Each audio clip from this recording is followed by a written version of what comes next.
Hello everybody and welcome back to Algebra 2. Today we're going to be talking about 2-1 relations and functions. Let's get started. Let's do a little bit of review. All right. For every input of a function, there is exactly one output. Now, what does it mean to be a relation? Well, related words that we can talk about would be the input, the output, the domain and range, which is something that you guys have talked about in Algebra 1, as well as obviously functions. All right. A definition for a relation would be a relation is a set of ordered pairs. So like what you see over here, that 0 and the 1, that's an ordered pair of an input and output value. Examples: 0, 1, 2, 3, 0, 4. Each and every one of these, 1, 2, and 3, are a special relation. F of x equals x squared is also going to involve some sort of relation. All right, circle the output values of the relation. The output will always be your y values. So an input would be our x values. Our y value is going to end up being the actual output values for the relation. So I'm going to circle the 0. I will circle the 3. I will circle the 2. And last but not least, that -4, including the -2. The outputs are going to be opposite to the input. All right, so we can even say that the input is the x value and the output is the y value. All right, now let's write the domain of the relation. Well, the domain is going to be the input, which is also known as the x values, and the range, which is the opposite of domain, will be the y values, or the output values. So if we had to write the domain of the relation, all it's saying is, hey, can you write the x values of the relation, which will be a -2, a -2, but since we have it once, I'm not going to write it again. We know that -2 happens twice, and then the 5 is the other domain for this relation. Problem 1, representing a relation. The average water temperature of the Gulf of Mexico in Key West, Florida, varies during the year. In January, the average water temperature is 69 degrees Fahrenheit. In February, it's 70 degrees, March 75, and April 78 degrees Fahrenheit. How can you represent this relation in 4 different ways? Complete each representation of the relation. Well, if we start off with the very first part, mapping diagram, we can see that January goes to 69 degrees. February, which we have up here, is going to be 70 degrees. So February is going to go to 70. We have March went to 75. So I'm going to put 75. And then April went to 78 right here as well. So we got 78. That would be one way to represent the relation. The next one would be through ordered pairs, kind of like what we did in the previous one with the x and y. Our x value is going to be the months from what you can see, and our y value is going to be whatever the temperature ends up being. That's 69 for January, it was 70 for February, 75 for March, and 78 for April. You can also use the table, which is very much like the ordered pairs, but it's putting it into a nice ordered fashion. So again, February goes with 70, you have 75 for the March, and you have 78 once more for April. And then you have the graphing portion. It would be very helpful to use all of the previous portions towards helping you plot the points on the graph, but with just the information shown, you can actually just get everything that you need for the graph. So for January, we have to go up to 69, which is going to be somewhere in between the 68 and the 70. February is actually 70, so I'm going to go straight to the 70 line.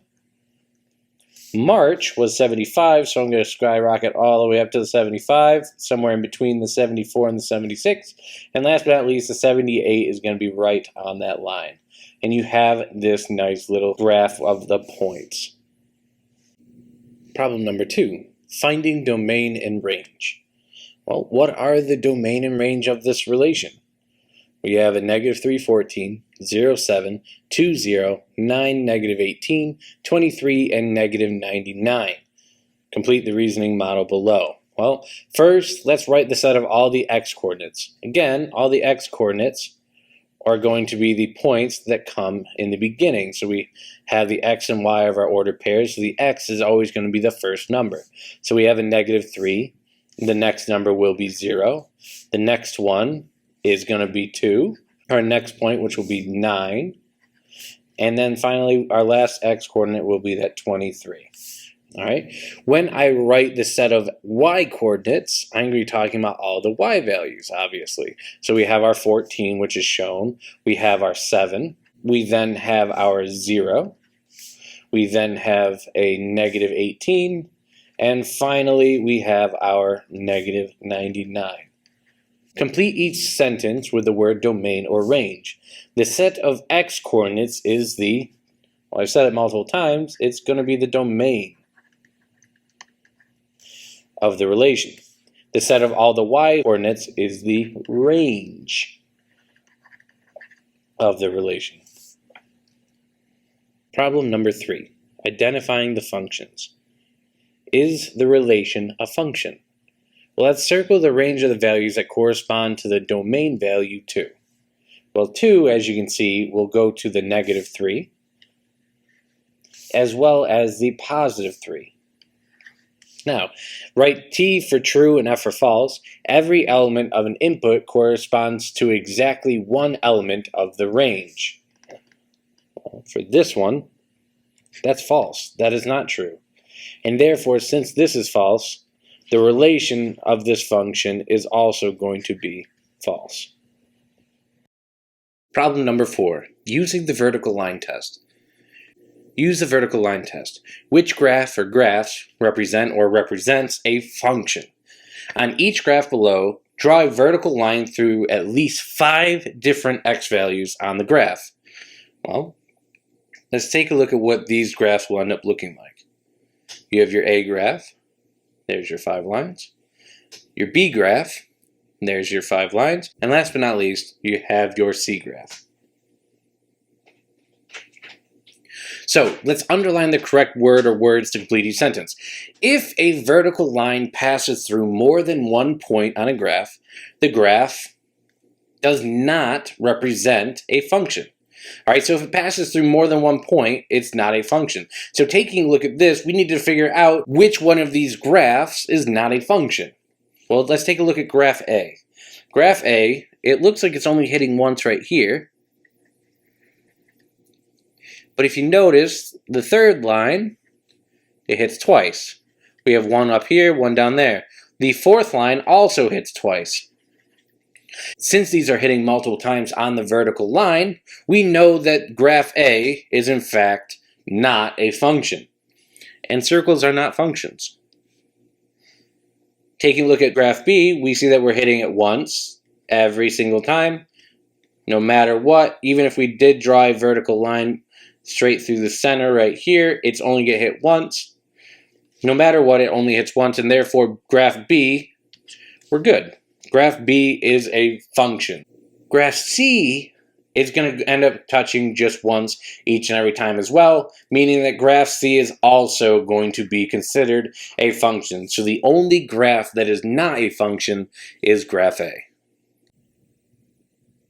Problem 5, using function notation. For f of x equals -4 plus 1, what is f of -2? Now, remember what I said previously in the other lessons beforehand, that f of x is just a glorified version of a y. All it's saying is basically we're going to be talking about the y values, the output values, but we're going to refer to as f of x because this just stands for a function of x. Function of x. Alright, so this is going to be a function, which means it will pass the vertical line test, but we're also going to be talking about the input value, which in this case, the variable is going to be x. So notice, if we take a look at the f of x right here, it then turns into the f of -2.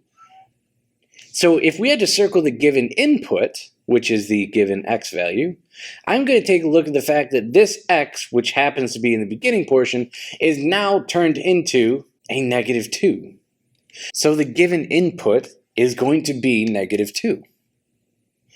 that negative 2 took the spot of the x, which means if it took the spot of the x right here, we must also take the spot of the x inside the function as well, which is going to be shown right here. So the f of negative 2 is now going to equal negative 4 times, again, we have to get rid of this x, and we're going to place a negative 2. Now we just have to simplify. Negative 4 times negative 2 will give us a positive 8. 8 plus 1 will in fact give us 9. So the answer to this problem is 9. But notice, on the left-hand side, that f of negative 2, it's just technically going to get brought down. We're going to keep it as f of negative 2, because this implies that we took this function of x and said, hey, we plugged a negative 2 into it, and the outcome was that 9. But we aren't going to divide anything by this, because that is a function of negative 2. That f is not a variable, and make sure you pay attention to that. This right here is the correct answer. This is as far as you go. Problem 6. Writing and evaluating a function. Well, a good reason for functions is, other than the actual mathematical purpose of them, meaning you have that vertical line test and the actual description of the function, they also make it kind of easier to read what the actual question's asking. So if you're buying bottles of a sports drinks mix for a softball team, each bottle costs $1.19. What function rule models the total cost of a purchase? Evaluate the function for 15 bottles. Well, if we let C be the number of bottles being bought, and we let the f of C being the total cost, we now know that if we talk about f of C, we're really saying, hey, the total cost is going to be completely based off of how many bottles that we bought, which is completely true, right? So if I were to buy 14 bottles, then we know that we can figure out what the actual plug-in everything is, but in this case, it will be 15 bottles. So the total cost is going to be f of C, like we showed before, is going to equal the cost of the bottle, which happens to be $1.19. And that's going to be based off of the number of bottles bought, which we said earlier represents the variable C. So now let's evaluate the function for 15 bottles. So if I were to write f of, instead of the number of bottles being C, we now know that it's 15, so I'm going to plug in a 15. That's going to equal $1.19 times your C value, which again, I'm going to plug in 15, using my parentheses, of course.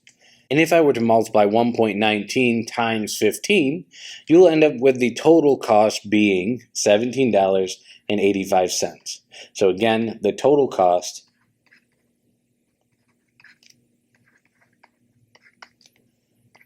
is $17.85. But basically, the function just allows you to make it more clear. We know that the total cost is now based off of the number of bottles that we bought. Very clear, very straightforward. If we are told how many bottles, we can just plug everything straight in. And congratulations, we made it all the way to the end. The lesson check. Do you guys understand? Your friend writes, in a function, every vertical line must intersect the graph in exactly 1 point. Explain your friend's error and rewrite his statement so that it's correct. Well, I'm going to tell you right now that the most important part that screams out to me is the fact that he used the word must is a big thing. So if I were to draw a vertical line on each graph that does not intersect the function, you'll see something like this. There's 1, 2, and 3. All of these vertical lines do not seem to be passing through the function that is given. And notice how even in the question, they refer to each and every one of these graphs as a function, or the function. So, although yes, the vertical lines are not touching anything, they're still considered functions. Now rewrite your friend's statement. In a function, a vertical line blank. Well, for me, in a function, every vertical line cannot intersect the graph more than 1 time. If it is less than 1 time, then it's still a function. In other words, even if it doesn't touch the graph, it is still potentially a function. The only problem lies is if the vertical line will hit 2 or more points. In this case, all of these graphs, even if we were to do a vertical line straight through where the graphs actually are, the blue portions are, you'll notice that they will not ever touch more than 1 point, and therefore each and every one of these are still considered a function. That's it, everybody. That was the final question. I hope everyone has a wonderful day. Stay out of trouble. Don't do anything stupid, and I'll see you in the next one.